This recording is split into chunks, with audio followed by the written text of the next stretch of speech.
Mix by DJ Diwakar Chaudhary.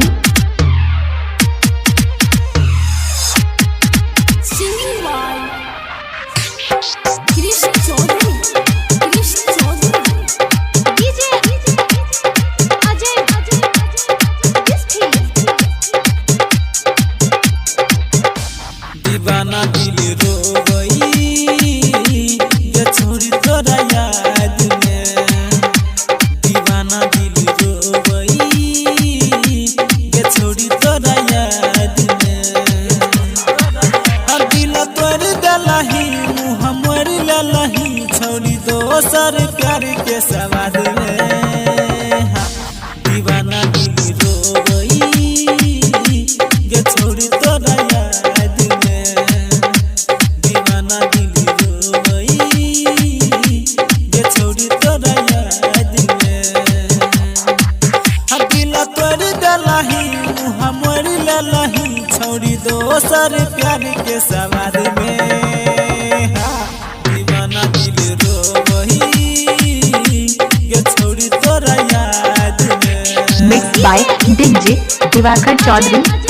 अगर आप चाहते हैं ऑफिशियल के सबसे पहले गाना सुनने के लिए हे नहीं जाना लियो पहले छोड़िया तना तो बादली जे भी। दिल पर छुरी चलाई के दिल जखमी बनाई के चली जे भी। हे नहीं जाना लियो पहले कोई तना के बादली जे भी। सारे याम हमें बदनाम भलो छोड़ी तोरा खातिर समाज में। गे दीवाना दिल रोवई ये छोड़ी तोरा याद में।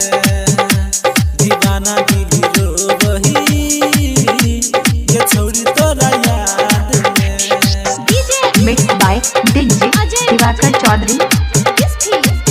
अगर आप चाहते हैं ऑफिशियल को सबसे पहले गाना सुनने के लिए अब ठीक न हो तो तोरा सुन गे रानी हर जाइगे।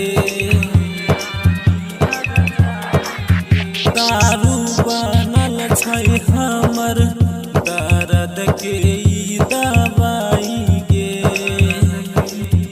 अब ठीक न हो तो तोरा सुन गे रानी हर जाइगे। जान चहल की रिश्ते धोखा दलही दीवाह करके मौका दलही छोड़ी खुश रही है ससुराल में। हाँ दीवाना दिल रोवही छौगे के छोड़ी तोरा याद में। दीवाना दिल रोवही छौगे। Mix by DJ Diwakar Chaudhary.